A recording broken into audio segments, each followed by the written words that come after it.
All right, before we get the show started, I just wanted to give a quick announcement about our Patreon, specifically as it concerns Bloodsport Season 2. So you may know that we're going to be doing an upcoming Bloodsport this summer. We're going to be pulling names for that on May 1st. The only way you can get into the lottery for that would be to be an active patron. You can do so by signing up with us at any level. Patreon.com/trivialitypodcast will get you automatically entered for that. Again, we're going to be pulling names May 1st. So if you are interested in being on our Bloodsport and getting some Patreon perks, this is an additional one. Do so before then. Thank you so much. Enjoy the show. Recorded in Chicago, Illinois, with your hosts, Ken, Matt, Neil, and Jeff. This is Triviality. The cream of the crop! Hello and welcome to Triviality, the game where a lack of seriousness meets a little bit of knowledge. My name is Neil, and I'm joined in the studio by the full collective of Jeff, Matt, and Ken. How's it going, gentlemen? Very good. Doing good. Neil, Doing you know what I pretty appreciate about you? What is that? It's that you always get it right on the first take. The intro, that is. I try. First take Fisher. FTF is what they call me on the streets. No one's ever called you that. They go, hey, that's First Take Fisher over there. Another character? Yeah. No, that one's not sticking around. That's a bad character. That's Ronnie James. He hangs out by the Quickie Mart. Hey, that's First Take Fisher over there. Give him a Slim Jim. Sometimes I wish you'd do a second take. Some of these impressions. Some of these, yeah. I should do a second take like John Travolta did after Pulp Fiction. What? His second take of his career. Oh, God. That's a movie reference. It's a stretch. That's a movie reference. Any particular movie. Well, we got some characters coming to us from Skype today, huh, Neil? We do. Very, very excited to have these special guests with us today. First, joining us from Denver, Colorado, it is a United States champion on Patreon. We appreciate that. Kelsey Barkham. How's it going? Good. How are you? Doing well. Thank you very much for joining us and supporting us on Patreon. Why don't you tell us a little bit about yourself? I'm a biomedical scientist living in Denver, and I was recently on Jeopardy, but unfortunately did not win. Oh. But I'm a huge trivia fan and excited to be here. Still maintain that my favorite part of Jeopardy is when you tell him the little interesting story about yourself, and he goes, "That's great," and he moves that. Oh, speaking of that, Kelsey, what was your interesting tidbit? It was that I had a trivia radio show in college. That's great. Ooh. Yes, I was the original Triviality. Yeah, Oh, cool. Trivia radio show, that sounds stupid. Yeah, who does podcasts? Yeah, that would be like There's a very merciful laughter that you've heard in the background, perhaps. Yeah, that is our next special guest. It's our international champion. Did I say international? I meant Yeah, he is not intercontinental. international. I wrote the four letters for international, not intercontinental, but he is our intercontinental champion, and his name is Justin McKenzie, coming to us from Gainesville, Florida. How's it going, man? Going good. How are you guys? Doing well. I told the guys here in the studio, and I'll let you explain it a little bit better than I can, but Justin is a great musician. He sent us the name of his band and some tracks, and we heard them when he first sent them, when he started listening to the show, and he's got just a really great grooving band. So why don't you tell us a little about your music career, and then also yourself? Yeah, so, I grew up in Gainesville, and it used to have like this really good musical following. A lot of great bands, a lot of great ska bands came from Gainesville. Mm-hmm. Me and my friends, we did the whole ska thing. Yeah, but yeah, so we were all in ska bands growing up, and we got older, and you grow out of ska, or at least most people do. Okay. And I don't know what so you're talking about. I've never had that experience. Still a ska kid at heart, but when you want to make music, you want to be taken seriously, and you don't with ska. And so we're a soul band, but we kept the horns and all the instruments. We're a huge band, 9 pieces. But it's actually the band is the reason I started listening to the show. I messaged this to you guys when I first started, when I first became a patron. We had a show in South Florida, which is about 5 hours away from Gainesville. And, when we left, it was like midnight, and I had to work the next morning, so I had to drive all the way up. The 2 guys I was with in the band were like, "Yeah, we'll stay up with you." And 30 minutes later, they were both fast asleep. Of course. So I was flipping through Spotify, and I was like, I got to stay interactive. And I typed in trivia, you guys were the first thing that popped, or the first thing I saw, at least All right. grabbed my attention. Our strategy Started- worked. Yeah. It's that SEO, Yeah, finally. It was great. And what's the name of your band? We're the Savants of Soul. The Savants of Soul. Yeah. Love it. Well, we really appreciate both of you being patrons and supporting the show. It really means a lot. It helps us continue and grow and evolve. And along with you, thank you to everyone else who's a Patreon supporter. You can join us over at patreon.com/trivialitypodcast. And at the time of this recording, you will have seen some updated perks. So if you'd like to check a list of those out, just go to that site and you'll see what's available. So, well, yeah, I guess getting into the game today, it's going to be Jeff and Matt. Mm-hmm. What's your team name today? Any ideas? How about I've been really into hockey lately, Yeah.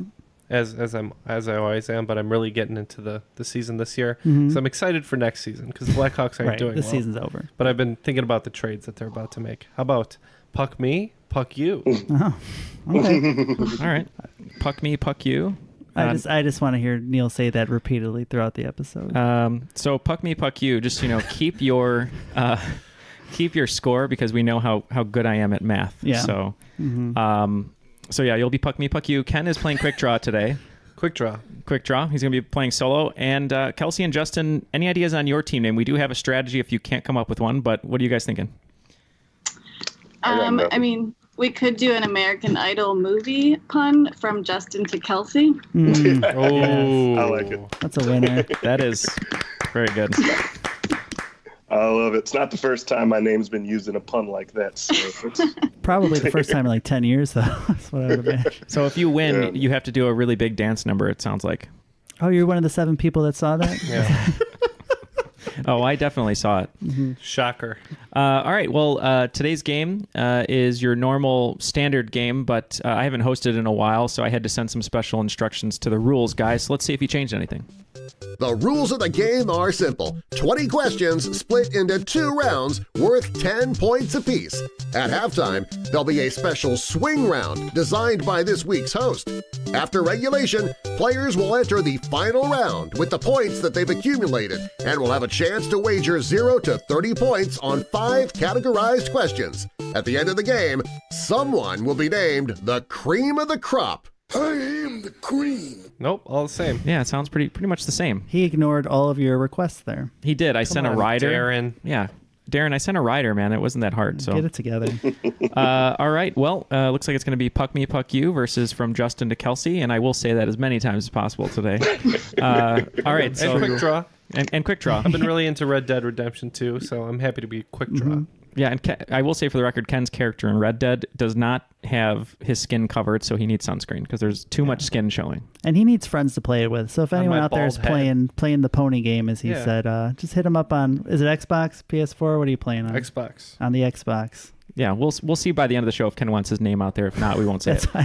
why I didn't give that. All right. So let's start with question 1, round 1.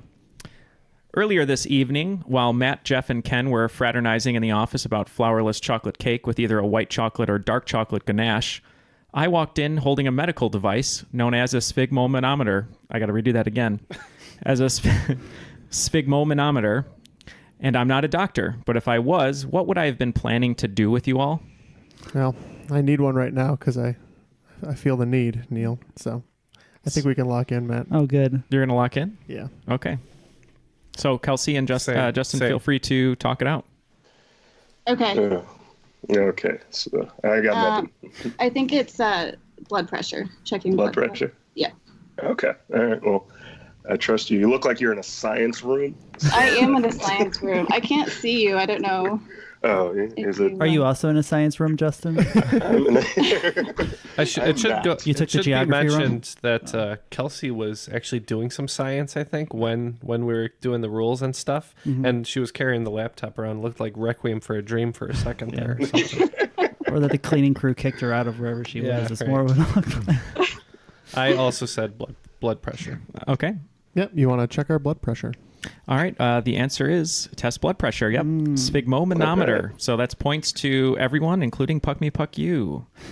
All right. Question 2, moving right along. This is a fact that I found out that I thought was super interesting. And every time I see what I'm going to talk about, I can't unsee it now, which is kind of fun. This car brand's logo is not only the first letter of its name, but was actually designed to reflect a handshake between a company representative and a happy driver. Honda and Acura are the two that come to mind because it looks like two people shaking hands. The thing that I like about Acura is that they're bent in. Yeah. And I know bowing is like a symbol of like respect to and that kind of stuff in Japanese culture. So it wouldn't be implausible for me to see like that as shaking hands with a slight bow. Yeah, but I don't think you touch foreheads. Okay, that's fair. But the Honda one, I think bends out a little bit. Yeah. So they're actually like standing away from each other. Yeah. Giving the respectful space the way that people like it. Honda it is. You want to go Honda? I want to go Honda. Okay. I was just trying to think of letters that looked like they could have been two arms coming together. And Justin said that he has experience in car sales. So, But I'm not very much help today. I'm sorry. yeah, so we came up with Mazda. Okay, Mazda. Let's go to Quick Draw. Went with Honda. Honda, and to Puck Me, Puck You. Yeah, he was, Jeff was trying to get me to say Acura, and I said that's dumb, and I said Honda. All right. Well, unfortunately, no points going to anyone here. So for Mazda, it's a stylized M that evokes an image of wings in flight and symbolizes the Mazda's flight toward the future. Honda is just a stylized H. Acura, which I heard talked about here, is actually, according to Honda, Acura's parent company, a caliper, instrument used for measuring thickness. But the answer is Hyundai. Oh, Hyundai. I was going to say that too because I drive a Hyundai. Ken does. I sell Hyundais on a weekly basis. Oh, I can't quite man. picture that. I don't see the hands. Are you going to use that as Yeah, part of your sales pitch now? I don't either. I don't see the hands. Absolutely would. Number 3. National Geographic was meme-ified when it posted the phrase, "A hug without you is just toxic," next to the symbol for what element? I know it if you want to lock it in, Justin. Oh, Okay, the scientist knows it. More science questions. Love. All right, so from Justin to Kelsey are locked in. Is it uranium? No, it is not. But that would be you, isn't it? Yeah, you know what a hug without you is. Oh, HG. HG. Which I don't know what that is, so I'm out. Okay. Quick draw out. Team Puck Me, Puck You. I believe that is the element mercury. All right, and from Justin to Kelsey. Also Mercury. Mercury is correct. Great job. I thought that was a fun little sciencey thing. I got the gag there, but I don't know I didn't know what HG was. The problem was I was not having enough fun with it, so it took me forever to realize that they were being cutesy, and then I figured it out. Gotcha. Jeff has fun second.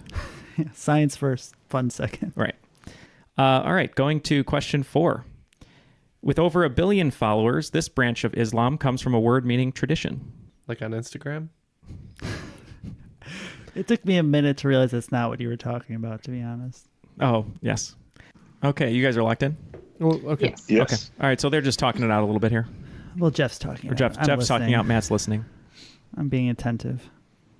So what are we between? Sunni and Shia. Oh, let's go with the Sunni. Okay, Ooh. we're going Sunni. All right, quick draw. I went the other way with Shiite. All right, and from Justin to Kelsey. We went with Shia, which I learned is the real pronunciation and not Shiite. Well, So I'm an learned idiot. something. No, it's a good fact to learn. Unfortunately, only one team is going to get points here. It was Sunni. All right. 50-50. Nailed it. And Man. I was wrong on all accounts. Yeah. You were today For the record, old. that was Kelsey's first guess. Oh, was it? It was. I just said both of them, but I didn't have to struggle. Yeah. See, and that's what Jeff did, and then I picked the right one. It was a coin flip. Hey, it's all a team game here today. All right, so question 5. This one is going to be from me because we're going to have a special swing round and second round, which is going to be all listeners submitted. I haven't hosted a game in a while, and I really wanted to highlight all the questions all of you sent in. So swing round and second round will be all listener submitted. So question number 5. Writer Betty Friedan is perhaps best known for what work often credited with sparking the second wave of American feminism? If she was into comics, I can think of an X-Men character she might have been fond of. Yep, we're locked in. You jerk. I had it anyways. I meant to. All right. So from Justin to Kelsey, you guys can talk it out. We're good. The feminist, or is it the feminine mystique, or the feminist? I think feminine mystique. Feminine mystique, yes. All right. Let's go to Puck Me, Puck You. Yeah, we presume for the X-Men character that would be Mystique. We said the feminine Mystique. And quick draw. Feminine mystique. Points all around. Points all around. I'm sure it's not the feminine Cyclops. It is definitely not. Well, maybe It's a very different book. It's a different book, yeah. So. All right. So this next question, everyone always says, why don't you have a Roadhouse question every episode? I don't really. I try not to, but this one is not. Is that you asking for that every time, It Neil? has to be really easy to not have a Roadhouse question every game. First of all, it's very hard. When I'm writing a game, I'm like, everyone wants a Roadhouse question. I can't do it. So you this can't have a game that's Simpsons, Roadhouse, Office. Yeah, I was gonna say, name 20 other Macho Man questions that we obviously have to have in a game. Yeah. Well, this question is not technically a Roadhouse question, but this Patrick Swayze film takes place in Chicago and was released in the same year as Roadhouse, 1989, and it featured a cast with the likes of Ben Stiller, Bill Paxton, Helen Hunt, and portraying his closest living relative, Liam Neeson. I just want the title of that movie. So. The only other Swayze film that I can think of close to the era is Ghost. Ghost. I know. And Do you? Well, when they do the clay scene with him and Ben Stiller, it's beautiful. I feel like that's more of a Neeson kind of scene. Oh yeah. He's more sensuous. Get a little closer. Mold it. I can't think of anything. What is Ben Stiller in? Heavyweights. Right? Zoolander. That's 91. You guys are going heavyweights? Yeah, we're gonna lock in with heavyweights. All right. Quick draw. Going with Ghost. All right. And from Justin to Kelsey, you guys can either talk it out. If you have an answer, feel free to go with it. Well, I know it's not my favorite Patrick Swayze movie, which is Dirty Dancing.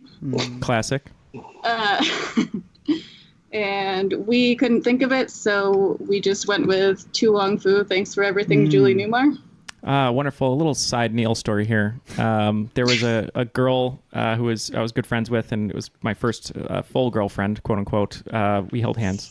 I think you told this one already. I think I did, but I'm not gonna tell the whole story. But I think what I might have said was in fourth grade, and I'm forgetting the teacher's name, but we used to pass notes to each other, and then we'd read them in the bathroom, write back, and then pass them over, throughout the day. And it always ended with Tu Wong Fu because that was her favorite movie, and I love that movie too. Now, passing notes, kids, is what people used to do before cell phones. Before texting. Yeah, so, kids, if you're texting your friends or your boyfriend's girlfriends, just end it with Tu Wong Fu. Mm-hmm. Keep the tradition alive. Okay, so no points going to anyone here. I did give a clue by saying Liam Neeson portrayed his closest living relative, which is the definition of next of kin, which is the Patrick Swayze movie where he played Truman Gates. Yeah, haven't seen it. Yeah, it's just a little action movie. Chicago cop goes to the country. Oh. All right. So I guess everyone's going to have to watch that now. Number 7. The Navajo Nation is a Native American territory covering over 17 million acres, occupying portions of what 3 states? Name 1 for 5 points and 2 for all 10 points. 2 or more for all 10 points. So it's, I'm pretty sure it's just a little east of the Pacific Northwest. I think it's somewhere Utah was my first thought. Okay, you think it's that far north? I felt like the Navajo had more of a kind of a desert. Okay, so what were you that thinking they for them? So like inhabited. New Mexico. Unfortunately, I think we have a better chance going like New Mexico and Arizona because we forcibly relocated a bunch of indigenous peoples there. Mm-hmm. Okay. So playing the odds, as sad as it is, I think that's one of our better bets. Okay. So you want to? So we're gonna say New Mexico, Arizona, and Utah. Yeah, I'll buy that. I was a fan of Utah. That was my first guess. Okay. So. That's what we're locked in with. You're locked in with that. So let's start with quick draw here. Said North Dakota, South Dakota, Montana. Okay. Let's go from Justin to Kelsey. What were you guys thinking on this one? I thought it was in the Southwest, so we said Arizona and Nevada. Did you want 2 or 3? You can give up to 3 guesses if you want. Okay, then Arizona, Nevada, and California. All right. And Puck Me, Puck You. We had some debate whether it was further south or if it was a little bit north. Jeff convinced me south, so we went with Arizona, New Mexico, and Utah. And Puck Me, Puck You, you got all 3 correct. Oh, wow. So that'll be a full 10 points for you. And from Justin to Kelsey, did you say, you said Arizona, right? And New Mexico. Yes. Okay, great. So you'll get, was that 5 points or 10 points? Yeah, just 5. We Just didn't say 5. New Mexico. Okay, so 5 points there. So the Navajo Nation is the largest land area, this is the largest land area retained by a Native American tribe with a population of roughly 350,000 as of 2016. Number 8, film critic Roger Ebert famously reviewed this Rob Reiner film by saying, "I hated this movie. Hated this movie. Hated it. Hated every simpering, stupid, vacant, audience-insulting moment of it. Hated the sensibility that thought anyone would like it. Hated the implied insult to the audience by its belief that anyone would be entertained by it." What film was he talking about? I'm in. Quick draw is in. It's that movie where they go through Alaska, right? Do you know what I'm talking about? That he famously hated. I feel like this is like a famous movie people like. Oh, Like that everybody liked, and then Ebert just for whatever reason didn't like it. I feel like it's like The Goonies or something like that, where okay. Is that a Rob Reiner film? I don't believe so. I don't know. But I kind of remember him having a strong reaction to at least a film or two that popular audiences loved, and Ebert was just thought it was total crap. Never-ending Story. Yeah, I mean, I the Goonies, that does make sense that he did not care for it. I don't know why that movie just stuck out Okay. for me, and I have no reason to know anything about it, but that's the thing that came to mind, and you know how hard that is to shake sometimes. So. Yeah, harder to shake than a truffle shuffle, right? Is that from the movie? That is from the movie. Hey, Yeah. all right. But Goonies never die. Let's go to from Justin to Kelsey. Justin, where was your head at on this one? It was really in one place. Both me and Kelsey, we could only think of one Rob Reiner movie. So we both thought of When Harry Met Sally, and that's what our guess is.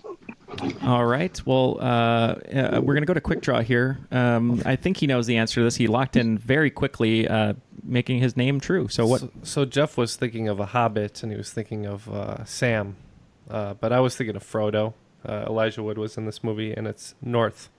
It is North. That's the movie I was thinking of. Yeah. So North about Elijah Wood, who wanted a new pair of parents. Also starred Jason Alexander and Julia Louis-Dreyfus from Seinfeld. Tom Arnold. And of the famous Louis Dreyfuses. That's right. So a funny story. The writer was kind of tortured by his review of this movie for years. And one day he saw Roger Ebert in the bathroom, and he went up to him and he wanted to kind of, ream him out. And he kind of looked at him and he said, that sweater you're wearing, I hate it. And then they both had a laugh and became friends for many years. That's So a good story. So a good ending there, even though his career kind of suffered. What did the writer of North think of that one movie that Roger Ebert wrote? Valley of the Dolls. Valley of the Dolls. I think a lot of people did not like that movie. So that's probably why he became a critic. All right. Number 9. A Colorado Springs baseball franchise needed a new name after the AAA Sky Sox left town for San Antonio and were replaced by a team in the rookie-level Pioneer League. The franchise landed on Rocky Mountain vibes and settled on a mascot that looks like Guy Fieri portraying what campfire food? I mean, the only campfire food I could think of is s'mores. We're gonna lock in with s'mores. Okay. All right, so they're locked in over here. Quick Draw's locked in. What were you talking about over there? I've been to Colorado Springs many times, but I have no idea what this baseball team is. I've never heard of them. So we just tried to think of campfire foods that might be mascots and went with a marshmallow. Mm-hmm. Okay. Let's go with Quick Draw. Yeah, I was going to go with a squirrel on a stick, but decided that would be too morbid and gross, so I went with s'more. Okay, you're more of a filet mignon on the campfire. Yeah, right. Right. And Team Puck Me, Puck You. Yeah, it is. Once I said s'mores, it was really hard to get off that and think of anything else. And then I just pictured marshmallows wearing sunglasses and Backwards, right? yeah, And upside down. being pretty awesome. So we locked in with s'mores. All right. I am going to give points for marshmallow. It is s'mores. All right. All right. So our last question of the first round, which is going to be the last question that I wrote until the final round. Number 10. Who is behind the hit song All Things that serves as the theme song for the Netflix show Queer Eye? The Australian singer is perhaps best known for her single Somebody Loves You. At least that's my favorite. Don't think it's Kylie Minogue. Okay. Cross Is it that. Iggy Azalea? She's not Australian. She is Australian. Is she? Yes. But isn't Fancy like her famous song or whatever? Yeah, but I don't know if Somebody Loves You as a song from her. Who else is Australian? There's That's it. what? Australia's running deep with That's talent. Iggy and Just two. Iggy and Kylie Minogue. Oh, Olivia Newton-John. Olivia Newton-John. Boom. That's three. So I named all the Australian singers I know. So Iggy Azalea is fine. I just know Neil fancies her. Oh, So I see what you did there. We're locked in with Iggy Azalea. Neither of us have watched much Queer Eye, so we just went with the one Australian singer that we both thought of, and that was Kylie Minogue. All right. Let's go to Puck Me, Puck You. We mostly just started listing Australians that we liked. we got through a few. Yeah, it lasted Country a of little bit. 20-ish million. I can't remember how many, Yeah. but It's not Kyrie Irving. Not Kylie Minogue, probably. What did we? And I think we just settled on Iggy Azalea. All right. You went with Iggy Azalea. So first things first, I'm the realist, not Iggy. And Quick Draw, what do you say? And I just think it was a dance song, and I know Kylie Minogue is Australian, so I went Kylie Minogue. Okay, all good guesses, I think. But I gave a clue in the beginning. I said who is behind the hit song, and it's Betty Who. Oh, someone I've never heard of. Yeah, Betty Who. Look her up. Who? Who? Oh. Who? Yes. Who's on the charts? Yeah, Betty with Who. that She's great. All right, after the first round, it looks like in third place currently is Quick Draw Ken with 40 points. Right above him from Justin to Kelsey with 45 points. And having a narrow lead here so far in the game, Puck Me, Puck You with 60 points. So we're going to go into our swing round here. And special thanks to one of our Patreon supporters, Chris Eve, for sending in this swing round. He's a United States champion. We thank you, Chris, for that. He named this swing round Third is the Word. So I'm going to give you 10, basically we'll call them facts, and I just want to know the third person to do or to achieve this. Okay, achievements. So an example would be the third person to punch Jeff in the face. I would go last and let Matt and Ken go first. So my name would be the correct answer. Yes. I'm Gotcha. still waiting. There's only 2 on that list. Right. So that's what it's going to be. I'm going to give you 10 achievements, and I just want to know the third person or third thing in that achievement or fact. So it doesn't necessarily have to be a person. All right. So thank you, Chris. So I'm just going to read these off. All right. Number 1, third person to walk on the moon. Number 2, third U.S. president to be assassinated. Number 3, third longest river in the U.S. Number 4, third largest city in Europe by population within city limits. Number 5, third quarterback to pass for 500 touchdowns. Number 6, third member of Rush besides Geddy Lee and Neil Peart. Number 7, third element on the periodic table. Number 8, Newton's third law. Number 9, third oldest stadium in Major League Baseball. Current. Current. And number 10, third state admitted to the Union. All right. Well, it looks like everyone's answers are locked in. A lot of discussion going on here. They were very good clues. So thank you once again, Chris, our United States Patreon supporter, for sending in this round. All right. I'm just going to read the clue, and then we're going to go around from Justin to Kelsey, Puck Me, Puck You, and then ending with Quick Draw here for the listeners. All right. Number 1, third person to walk on the moon, from Justin to Kelsey. Yeah, we were sure of the first 2. Not really sure of the third, which is good job, Chris. I guess this is why you did it. But not sure if this guy was on the mission, but we went with John Glenn. All right, let's go to Puck Me, Puck You. Yeah, we talked about John Glenn, and Jeff told me that is not the answer. And then I couldn't think of anything, so I just said Warren Moon. Warren Moon, great quarterback. Yeah. And quick draw. Better astronaut. Quick shout out to Michael Collins, who was the third astronaut on the Apollo 11 mission, but he's not the correct answer, I don't believe. I just put, for his famous moonwalk, Michael Jackson. Okay, well, it looks like the first three, number one is Neil Armstrong, number two, Buzz Aldrin, and number three, Charles Pete Conrad was the answer. Oh, we love you, Conrad. Ken had asked the question earlier, how many people have walked on the moon? The answer, of course, being 12. And 12 is the mission that I completely forget all about, and it's Conrad and Bean. So There you go. Conrad Sorry, and guys. Billy Bean, inventor of sabermetrics, right? That's what it is. Okay. All right, number two, third U.S. president to be assassinated, from Justin to Kelsey. We said McKinley. All right, Puck Me, Puck You, we said William McKinley. and quick draw. You have Lincoln. You had the president who hated Mondays. And McKinley is lucky number 3. Quick draw is right on the money. Lincoln, Garfield, then McKinley. All right, number three, third longest river in the U.S., from Justin to Kelsey. We went with Arkansas. All right, Puck Me, Puck You. We said the Colorado River. All right, and quick draw. Said the Missouri. All right, well, the three here are Missouri, Mississippi, and Yukon. Oh, Yukon. I did not know that exists. All right, well, if you complete the Oregon Trail, you go to the Yukon Trail. Yeah. Just don't die from dysentery. Okay, number four, third largest city in Europe by population within city limits, from Justin to Kelsey. We went with Rome. All right, Puck Me, Puck You. Paris. I'm just gonna Paris. Okay, I'm just gonna say it differently now for the rest of the game. And quick draw. Berlin. All right, no correct answers there. It's gonna go in order: Istanbul, Moscow, London. All right, number five. Third QB to pass for 500 touchdowns, from Justin to Kelsey. Weren't really sure on this one either, so we said Dan Marino.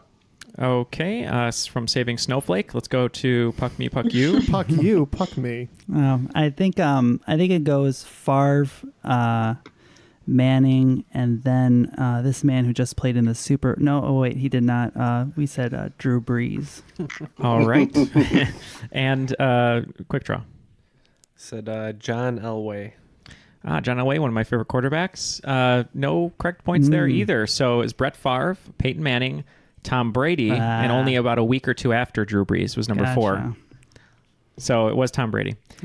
Both the of Super Bowl course. contestants there. Yep. Breeze has the edge on him now, though. Yeah, Maybe he he passed him. Yeah.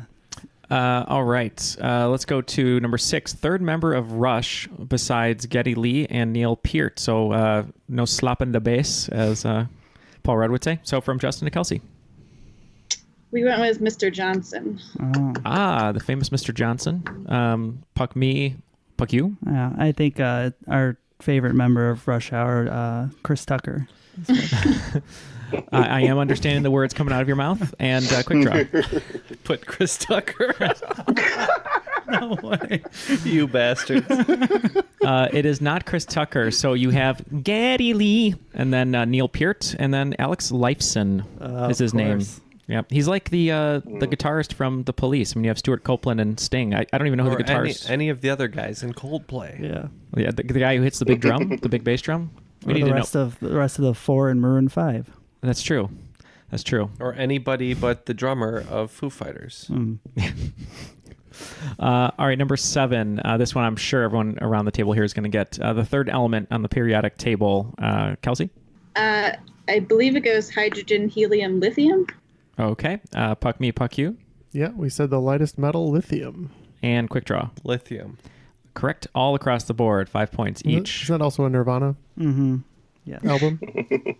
Lithium? Is it? Oh, I Just a don't know. song. Just a Song. Just a song. That's Okay. right. What's My favorite Nirvana song. Oh, that's your favorite? Oh, I love it. So a little connection here between Yeah. Chris Well, and no, Justin. That was all Kelsey, though. was all Science, Kelsey, not my okay. thing. Was he Pretty sitting there? punctuated it with Nirvana. So. Yeah. It all comes together then. So Kurt Cobain was like, looking at the periodic table, and he's like, nah, hydrogen, helium, lithium. I don't even know what the song does. It sounded like any better. Is that what the song sounds like? Lithium, number 3. No. It's close. It's pretty close. Same chord over and over again, probably. No disrespect to Nirvana, although Foo Fighters are better. Okay, number 8. Newton's third law. Let's go from Justin to Kelsey. So, we just gave each other a look. I don't know if we actually locked in an answer here. I'll let you guys talk it out. I That's think we fine. said inertia. Yeah, but we're going to go with inertia. That's what we discussed. Okay, inertia. And let's go to puck me, puck you. We may have had these out of order. We knew one was inertia. We knew one was force equals mass times acceleration. And we said objects exert equal and opposite forces while acting upon each other. So that's the one we went with. All right, and quick draw. I did it the stupid way, saying objects in motion stay in motion, at rest stay in rest. But the more clever way would be to say inertia. Okay, so Newton's law number 1, a body at rest will remain at rest, and a body in motion will remain in motion unless is acted upon by an external force. Newton's law number 2, the force acting on an object is equal to the mass of that object times its acceleration. And number 3, for every action, there's an equal and opposite reaction. Not true. Force. But that's okay. I don't know. I was just reading it from the Newton biography website. So let's. Right. We had it right. Okay. Equal Okay. and opposite forces Okay. on applied I bodies. guess Jeff's smarter than the Newton biography website. Number 9. This one was trying to find the oldest stadium in Major League Baseball currently. So from Justin to Kelsey. We went with Camden Yard. Okay. Let's go to puck me, puck you. I think the Orioles tore that down in like 2000. Yeah, something like that. there's a new garbage stadium there. It's so good though Yeah. that like 9 other teams tore their stadiums down because they love it so much. with all that nice public funding. So Fenway is definitely the oldest, and then it goes Wrigley, and then we were kind of thinking about old stadiums, and there's really not a lot. Originally I said Tropicana because I couldn't think of anything, and then it just hit me that Dodger Stadium's really, really old, so we locked in with Dodger Stadium. Okay, quick draw. I know 2 stadiums, Fenway and Wrigley, and I went with Wrigley. Okay, well, it goes, like Matt said, Fenway, Wrigley, and Dodger Stadium. All right, last question of the swing round. Third state admitted to the Union from Justin to Kelsey. We said Connecticut. Okay, let's go. The headquarters of WWE. Let's go to puck me, puck you. Well, we were pretty sure Delaware was the first state, and then we thought maybe it went Connecticut and then Pennsylvania, so we said Pennsylvania. All right, and quick draw. I was thinking about Fenway Park, and I just said Massachusetts. Okay, it goes Delaware, Pennsylvania, New Jersey. All right, after the swing round, it looks like everyone bumped up their scores just a little bit. Still in third place, but not by much. Ken, playing his quick draw, has 50 points. Pew, pew. From Justin to Kelsey with 55 points. And still in the lead, puck me, puck you with 80 points. All right. So as I said, going into round 2, these are all questions submitted by our listeners. I really, really appreciate all of these questions you sent in, and I wanted to make sure I got to all of them before time ran out and this podcast ends, which could be any day. Yeah, so just remember, when we do poorly, it's your fault. Yeah. Wow. We love our listeners. Please keep sending us questions. Just send Matt hate mail, please. Everyone else loves you. Okay. All right, so number 1 is coming to us from Logan Rigby, so thank you for your question. Each year, players, coaches, and journalists vote for a single player which they think had the best individual performance over the previous year. What is the name of this award that is presented to the best player at each FIFA World Cup finals? They're locked in, so whenever you want to talk. Okay, yeah, we couldn't really think of it, so we went with the Pele Prize. Oh, the Pele Prize. Okay, let's go to quick draw. I went with the Kiki. The Kiki and Team Puck Me, Puck You. Yeah, we were batting around some Pele stuff too. I know that the guy who scores the most in a World Cup final is given the Golden Boot. So I just think that maybe they get a bigger Golden Boot. So we just said the Golden Boot. Okay. Well, the answer we were looking for was the Ballon d'Or or Golden Ball. And something. It's an annual football award presented by France Football. It's been awarded since 1956.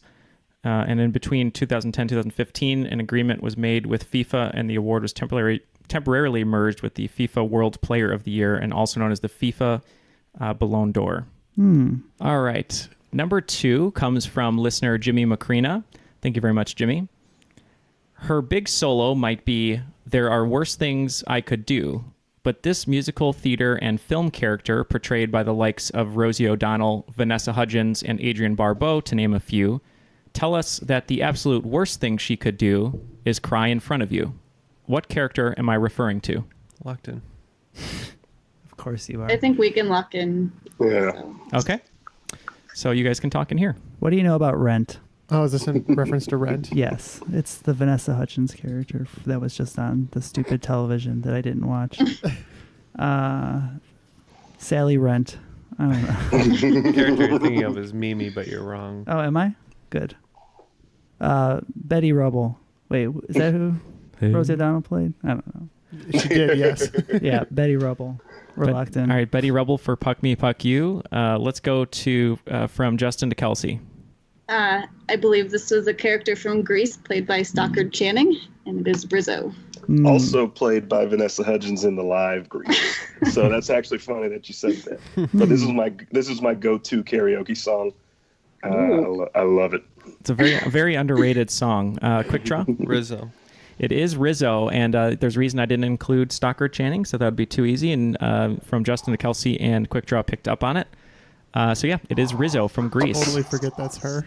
Thank you to Jimmy. I reworded your question just a little bit because I didn't think the guys in here and our Skype guests might have gotten the original clue, so I wanted to just make it a little more detailed. You underestimated Ken's theater knowledge.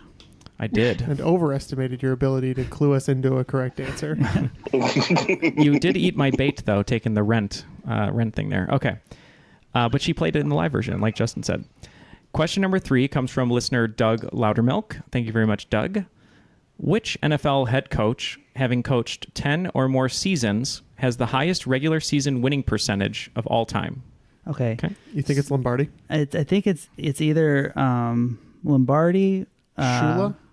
No. Shula's Shula had some bad seasons at the end, though. Okay. Those Dolphin teams were not good. Lombardi never really had a bad season. Who is the... God. You know who had a bunch of good seasons? Wait, did you say NFL? Yeah. So Hallis is out. Because Yeah. Hallis won a bunch. Curly Lambeau is another one. And Lambeau also never coached in the NFL, did he? Or not? I mean, it makes sense if it's Lombardi. It's the Lombardi Trophy. He probably won a lot. I wouldn't be surprised. I mean, I Yeah. know he was good. I don't know how good, but Yeah. is this regular season too? Yeah. This is a regular we're Yeah. We're gonna lock it with Vince Lombardi. All right, you're in with Vince Lombardi. Quick draw. Belichick. All right, Bill Belichick. And from Justin to Kelsey.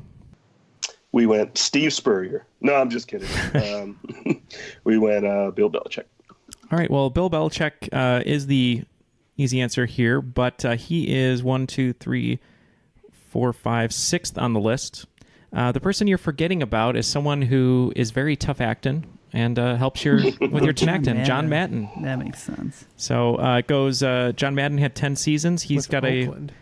John Madden, then Vince Lombardi, Yeah. then George Allen, and then Ray Flaherty, George Hallis, and then Bill Belichick. I told you Hallis was up there too. Yeah.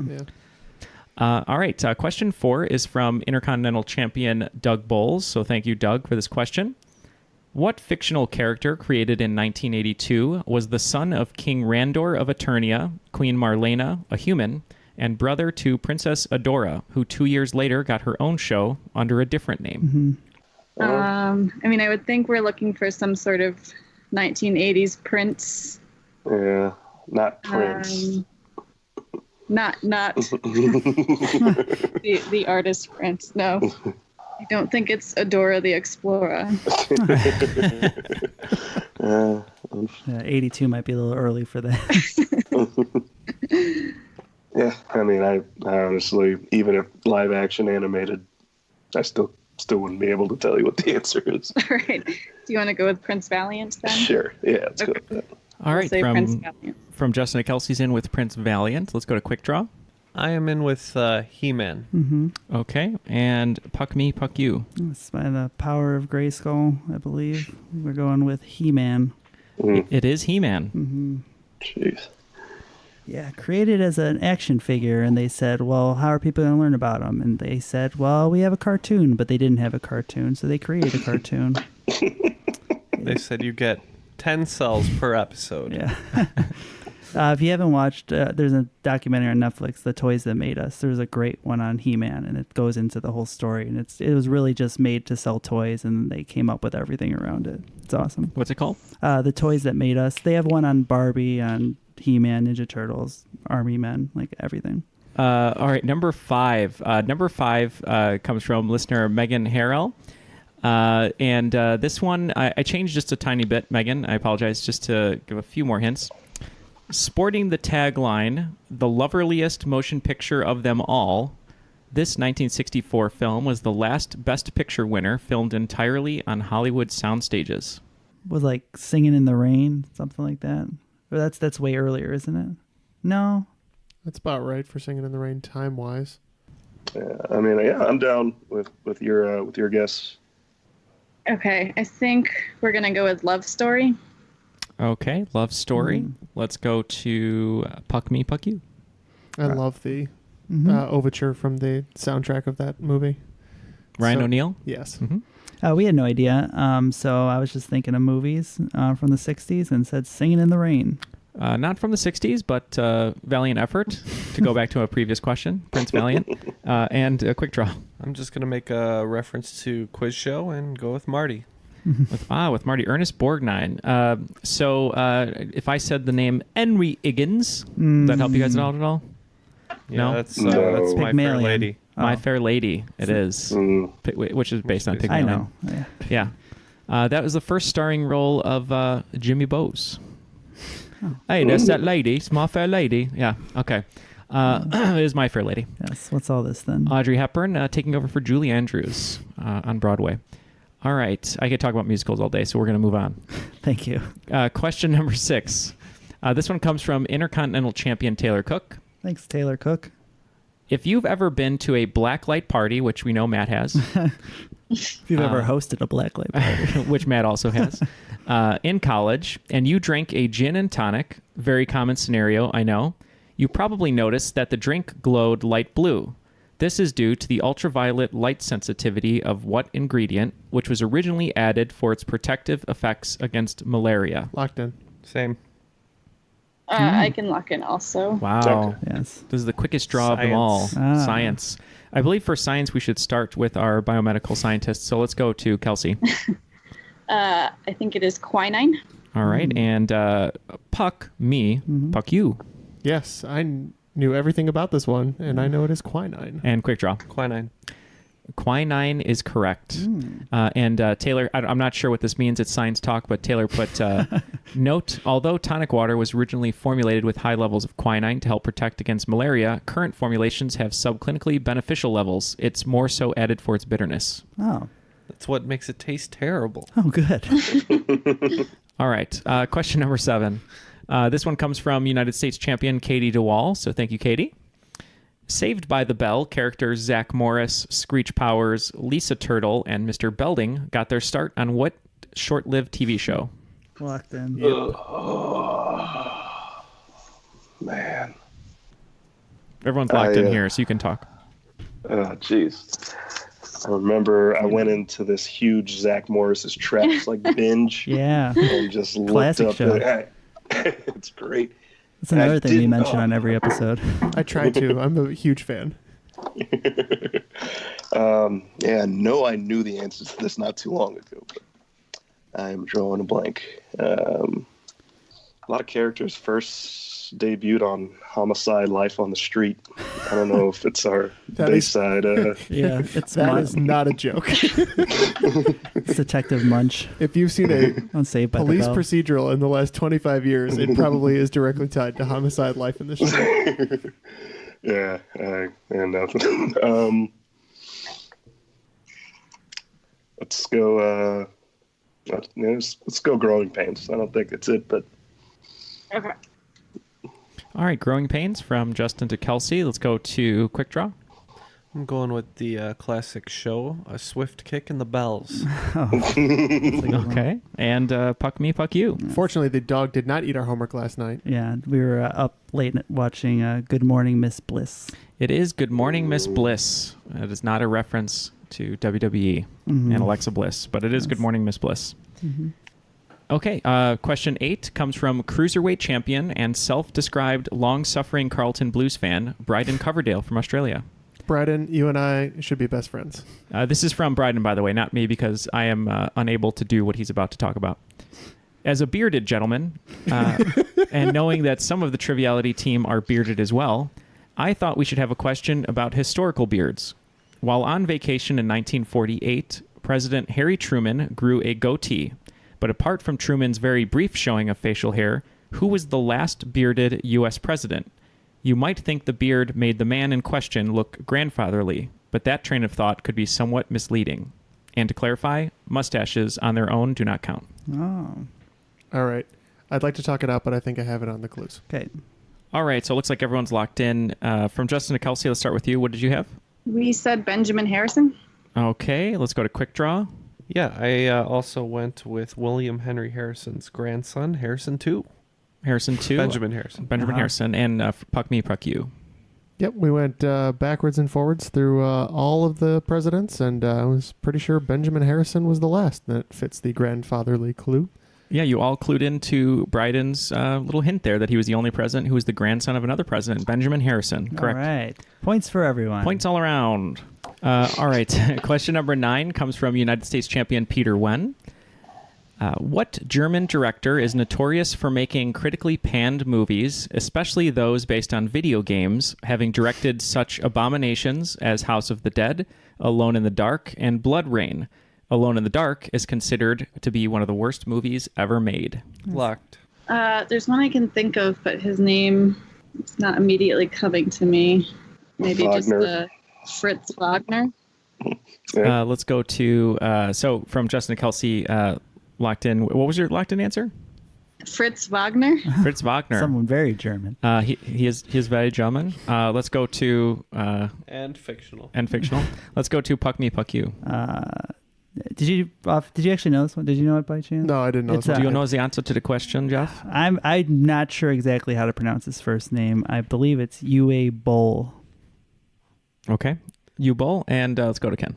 Yep. Same predicament in the pronunciation. you a bull, you bull. Some people gave him the nickname Raging Bull because he challenged all of his critics who panned his movies to a boxing match and beat them all. It is you Bull. Crazy German director. Yeah, he's still around. He has a lot of hot takes getting into the media. He loves making people angry, so that's kind of his brand. Yeah. Any relation to Minute? He is not related to Manute Bol. I was going to stick in a Manute Bol reference, but I couldn't figure out how to do it. So I'm sorry. That would be a tall order. thank you, Peter, for that, and Matt for that nice joke there. So speaking of video game movies, this is a great segue here. Our last question of the round. Peter, you're throwing up an alley-oop to our cruiserweight champion, Jason Heaton. So Jason writes this question. Here we go. There have been several full-length live-action films that have been created based off of successful video games. I'm looking at a list of theatrically released films in order of their international box office revenue, not domestic, international. So of the top 13, only 5 of them are not either a Tomb Raider or Resident Evil movie. All I want you to do is name any 2 of those. Okay. Rampage and Why do I feel like Hitman's up there? let's do Hitman and Rampage. Although Prince of Persia did make money, didn't it? Let's go with Rampage and Hitman. Okay. Okay, so World of Warcraft and Silent Hill. Is that what we decided on? Okay. Yeah. Yep. Those are our 2 answers. Okay, World of Warcraft and Silent Hill. Let's go to Quick Draw. I'm going with Assassin's Creed and Mortal Kombat Annihilation. Ooh, Annihilation. All right. I think it's important to note that we recorded this before the live-action Sonic movie came out and made all that money. Right, with Jim Carrey and Yeah. and Ben Schwartz. Yeah. So we talked about quite a few. The first one I set out was Rampage, which is a rock movie, so it made millions and millions of dollars. And then we were between Prince of Persia Yeah. and Hitman, and we went with the shoot 'em up Hitman. All right. Well, Jeff, who was the one who said Singing in the Rain was from the 60s? Was that you? That was Okay, and also saying Hitman was successful. I'm really sorry for you today. But the top 13 video game movies here for everyone. So I'm going to start from 13, go down. Resident Evil Apocalypse, Resident Evil Extinction, Lara Croft Tomb Raider, The Cradle of Life, Need for Speed was one of the 5, Resident Evil Retribution, Assassin's Creed, Wow. Tomb Raider, Lara Croft Tomb Raider, Resident Evil Afterlife, Resident Evil The Final Chapter, and then the top 3 by themselves, Prince of Persia, The Sands of Time, Rampage, and Mortal Warcraft. Warcraft. Mortal Kombat. So no points. No points. No points for anybody. Everyone got I thought we one. needed one. Should have stuck with Jake Gyllenhaal. Yeah. I thought we got 2 guesses. Sorry, I misunderstood that. No. Yeah, so no points on that one. So let me tabulate the scores here before going to the final round. So we have from Justin to Kelsey with 85 points, Team Quick Draw, which is Ken, at 100 points, and Team Puck You at 130 points. Fuck you. Puck You. All right. Man, that should be the new thing. It's just like The Good Place. Every time we want to say something, we just say puck or fork, you know? Okay. All right, here are your categories. Category number 1, campaign slogans. Category number 2, finding the path to a name. Category 3, just a little bit. Category 4, a star was already born. And category 5, man up. All right, all the wagers are in. So let's start with question 1 in the category of campaign slogans. She was the first black woman elected to Congress and the first black American to seek a major party presidential nomination. Unbought and Unbossed was the campaign slogan and future memoir title for what remarkable woman? Question 2 is in the category Finding the Path to a Name. While Will Smith may have released Men in Black 2 days earlier, the real star of July 1997, in my opinion, was the Mars Pathfinder, which landed a base station with a roving probe on Mars. The rover was named for an abolitionist and women's rights activist, and the lander was renamed for an astronomer who would have fit right in on the planet. Name either of the inspirations for those names. Category 3 is in the category Just a Little Bit. I think it's safe to say that we're all familiar with Donnie and Marie Osmond. We may not know their music that well or know their history that well, but we do know that they are a little bit country and a little bit rock and roll. I just want to know which sibling is country and which is rock and roll. Question 4 in the category of A Star Was Already Born. Barbra Streisand showed Steven Spielberg an early cut of a film where she served as director, producer, writer, and star. She wanted honest feedback on what she should change. Spielberg replied, "Don't change a frame." What single-worded film from 1983 would make Barbra Streisand the first woman to receive a Golden Globe for Best Director? And the final question here in the category of Man Up.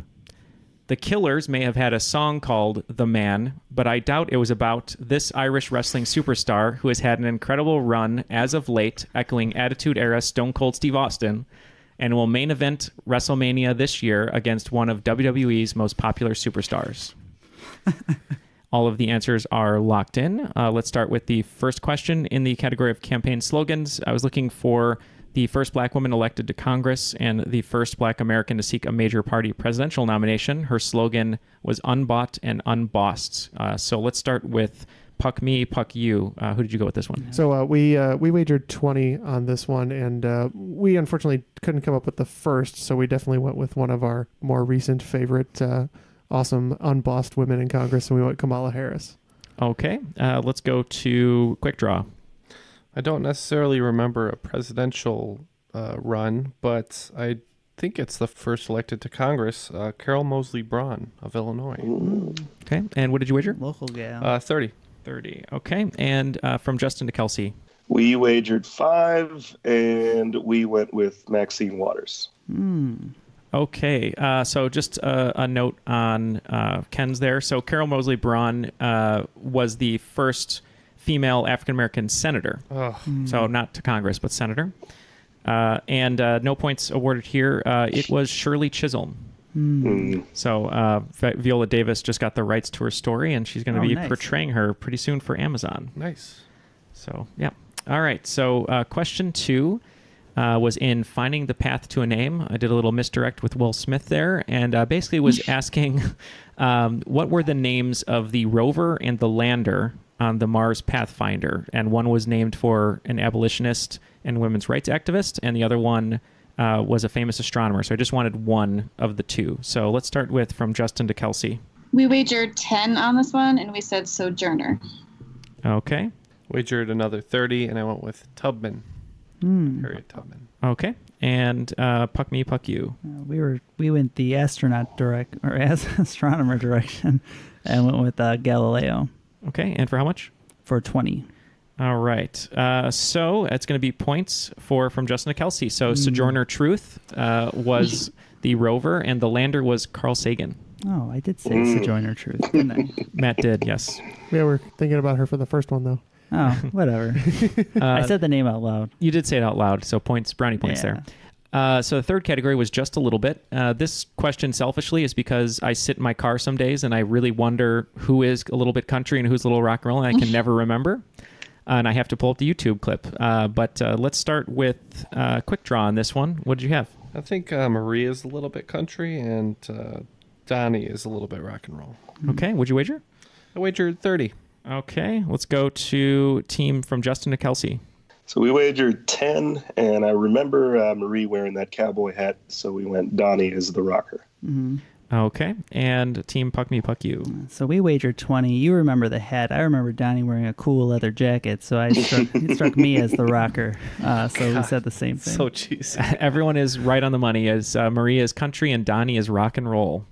All right. Question 4 was in the category A Star Was Already Born.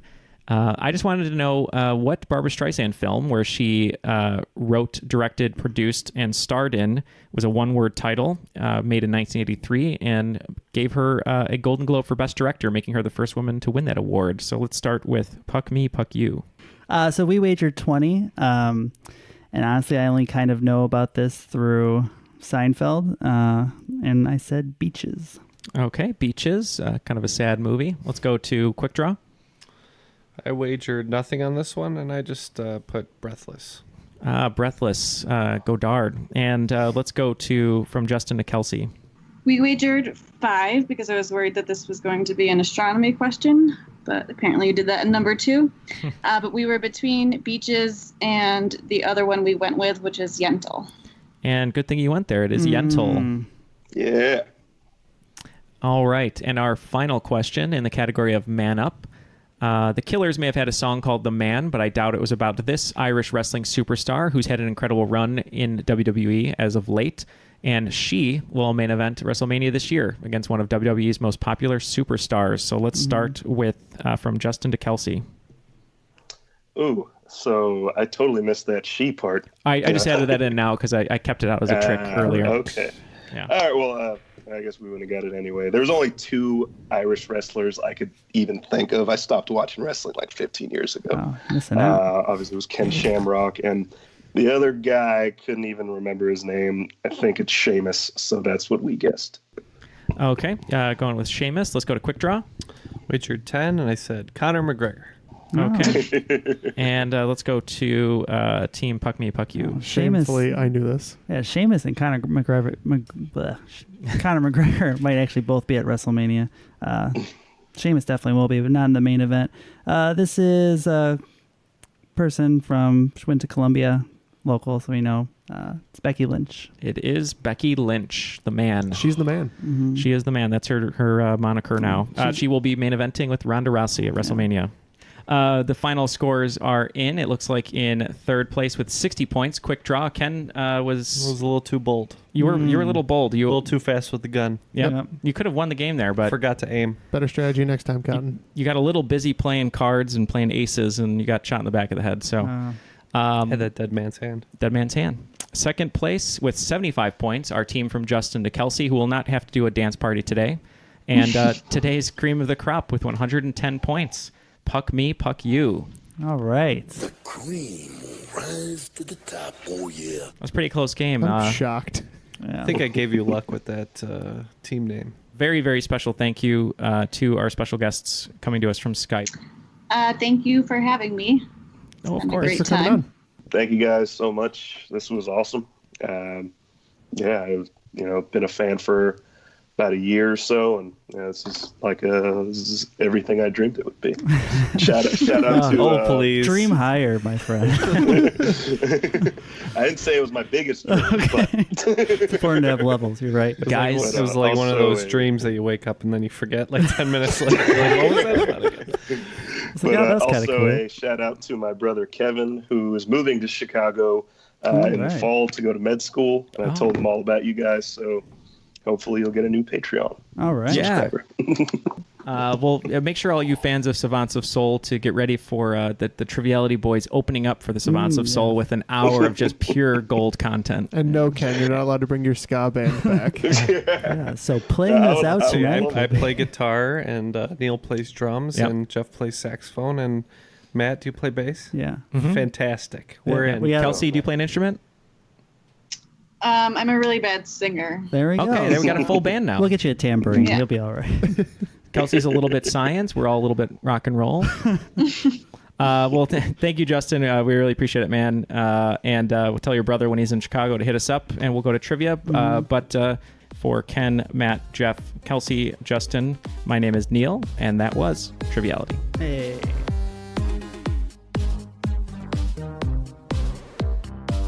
Kind of, I'd rather go Silent Hill over Prince of Persia Ooh.